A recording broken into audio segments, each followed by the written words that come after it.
നമസ്കാരം, പുതിയൊരു വീഡിയോയിലേക്ക് സ്വാഗതം. ഇന്ന് രാമക്ഷേത്രം പൂർണ്ണമായും പണി കഴിഞ്ഞു എന്ന ഒരു വാർത്ത കേട്ടു. അത് നമ്മുടെ ബഹുമാനപ്പെട്ട പ്രധാനമന്ത്രി രാജ്യത്തിന് വീണ്ടും സമർപ്പിച്ചു. മുന്നേ ഒരു തവണ സമർപ്പിച്ചിട്ടുണ്ടായിരുന്നു, വീണ്ടും സമർപ്പിച്ചു.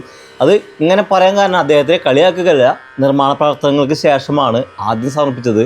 അതൊരു ആവേശമായിരുന്നു, ആവേശം തന്നെയാണ് എന്നും രാമൻ എന്ന് പറഞ്ഞ ആ ഭഗവാൻ. എനിക്ക് രാമഭഗവാനെയും ശ്രീകൃഷ്ണ ഭഗവാനെയും പിന്നെ ഏറ്റവും അധികം ഇഷ്ടം ശിവഭഗവാനെയാണ്. ഇവർ തന്നെയാണ് എൻ്റെ ഹീറോകൾ. കാരണം ഒരു ഹിമാലയം മുഴുവൻ അവരിലൂടെയാണ്, അവരുടെ ആ കാഴ്ചകളിലൂടെയാണ് നമ്മൾ കണ്ട് തിരിഞ്ഞു പോവുക. അതാണ് അതിൻ്റെ ഒരു ചരിത്രവശം. അപ്പോൾ ഇന്നത് അതിൻ്റെ കൊടികളെക്കുറിച്ചൊക്കെ ഒരുപാട് വർണ്ണനകളും കാര്യങ്ങളൊക്കെ പറയണ്ടായിരുന്നു. പക്ഷേ അതിനെക്കുറിച്ച് എനിക്ക് വലിയ കാര്യമായിട്ടുള്ള അറിവില്ലാത്തതുകൊണ്ട് ഞാൻ അവിടേക്ക് എത്തുന്നില്ല. അതിനെ പഠിച്ചിട്ട് വേണം ആ വീഡിയോ ഒന്ന് ചെയ്യാനായിട്ട്.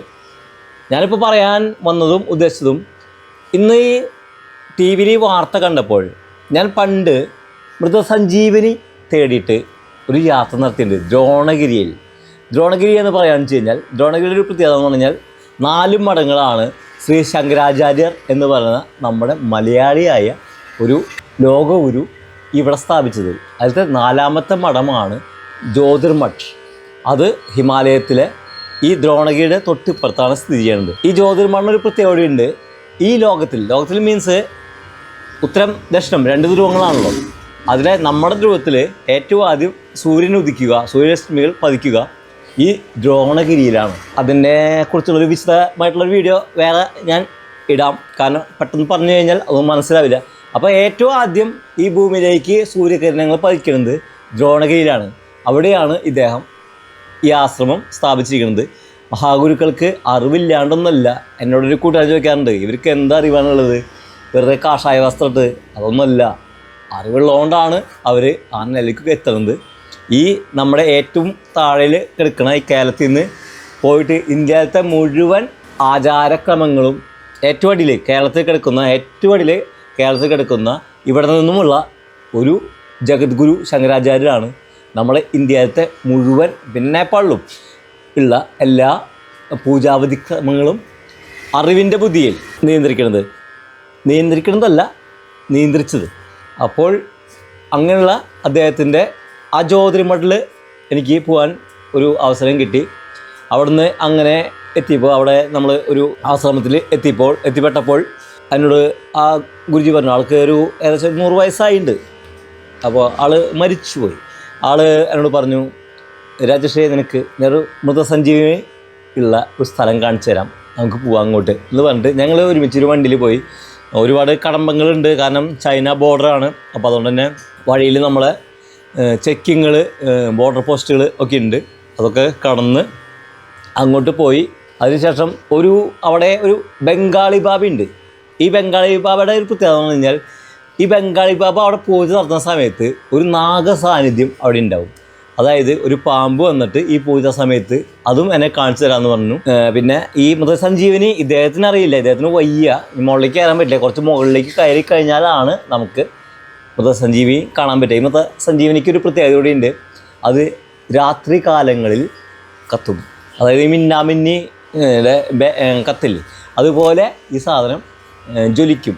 അപ്പോൾ അതും കാണിച്ചു തരാം എന്നൊക്കെ പറഞ്ഞത്. പക്ഷേ എൻ്റെ കഷ്ടകാലത്ത് ചില കാര്യങ്ങളിൽ എനിക്ക് ഭാഗ്യം കിട്ടാറില്ല. അങ്ങൊരു ചാർധാം യാത്രയിലായിരുന്നു. ആ പോയ സമയത്ത് അവിടെ ആരും ഉണ്ടായില്ല. പിന്നെ ഞങ്ങൾ പോയി, അവിടെ ഗംഗാ നദി ഒഴുകുന്ന കുറച്ച് സംഗമ സ്ഥാനങ്ങളുണ്ട്, ഒരുമിക്കുന്ന സ്ഥലങ്ങൾ. അവിടെയൊക്കെ പോയി. അതിനുശേഷം ഇവിടുന്ന് അപ്പുറത്തേക്ക് കടക്കാൻ നമുക്ക് പാസ്സില്ല. അതായത് നമ്മളെ മുൻകൂട്ടി ബുക്ക് ചെയ്താലേ ഇവിടുന്ന് അങ്ങോട്ട് കടക്കാൻ പറ്റുള്ളൂ, കാരണം ചൈന ബോർഡറാണ്. അപ്പോൾ അത് കാരണം കൊണ്ട് തന്നെ പിന്നെ അവിടുന്ന് അങ്ങോട്ട് ഞാൻ കടന്നില്ല. കാരണം കടന്നു ചിലപ്പോൾ പണിയും കിട്ടും.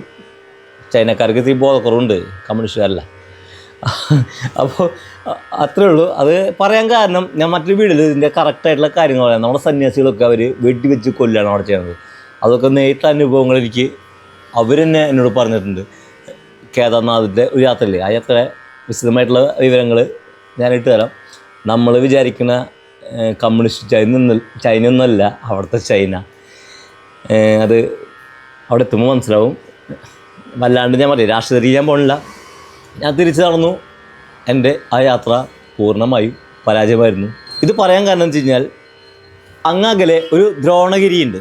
ആ ദ്രോണഗിരിക്കാണ് ഇതൊക്കെ പറയാൻ കാരണം എന്ന് വെച്ച് കഴിഞ്ഞാൽ രാമായണം എഴുതപ്പെട്ടപ്പോൾ അല്ലെങ്കിൽ അത് സംഭവിക്കുമ്പോൾ ലക്ഷ്മണനെ ഇന്ദ്രജിത്ത് ബ്രഹ്മാസ്ത്രം കൊണ്ട് കൊന്നു അത്രേ, കഥയിലുള്ളതാണ്. അപ്പോൾ ലക്ഷ്മണന് വീണ്ടും ഉയർത്തി എഴുന്നേൽക്കുവാനായിട്ട് മൃതസഞ്ജീവനി വേണം.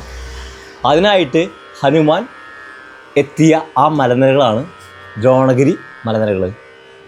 അവിടെ എത്തിയപ്പോൾ ഹനുമാന് എന്താ പറയുക, ഈ മൃതസഞ്ജീവനി എന്ന് കേട്ട പാടെ കേൾക്കാത്ത പാടെ ആൾ ചാടി ഇങ്ങോട്ട് പുറപ്പെടുകയാണ് ചെയ്തത്. വായുപുത്രനാണ്, വായുക്കോടെ അങ്ങോട്ട് ഇന്നത്തെ വിമാനം അതിൻ്റെ സംഗതി പോരുകയാണ് ചെയ്തത്. ഇവിടെ എത്തിയപ്പോഴാണ് കൺഫ്യൂഷനായത്, ഇതെന്താ സംഗതി. അപ്പോൾ അങ്ങനെ തന്നെ ആ മല അങ്ങോട്ട് ആൾ എടുത്ത് കൊണ്ടുപോയി. അപ്പോൾ അവിടെ നാരദരാണ് എന്ന് തോന്നുന്നു, ഓർമ്മകൾ ഇപ്പോൾ നിൽക്കുന്നില്ല. അത് മൃതസഞ്ജീവിൻ്റെ എടുത്തതിന് ശേഷം അവിടെ തിരിച്ചു കൊണ്ട് വയ്ക്കാൻ പറഞ്ഞു.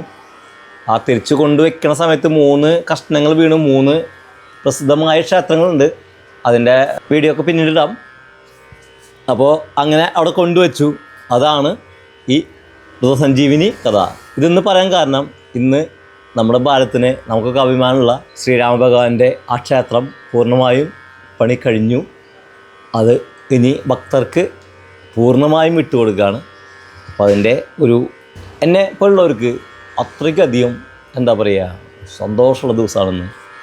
അത് ഒരു രാഷ്ട്രീയ പാർട്ടി എന്നല്ല ഉദ്ദേശിക്കുന്നത്, അത്രയ്ക്കധികം ഇഷ്ടമാണ് എൻ്റെ സംസ്കാരത്തിന്. എനിക്ക് അത്രയ്ക്കധികം സ്നേഹമാണ് എൻ്റെ സംസ്കാരത്തിന്. എനിക്ക് മറ്റൊരു വീഡിയോയുമായി വരാം എന്നുറപ്പോടെ ഞാൻ രാജേഷ്.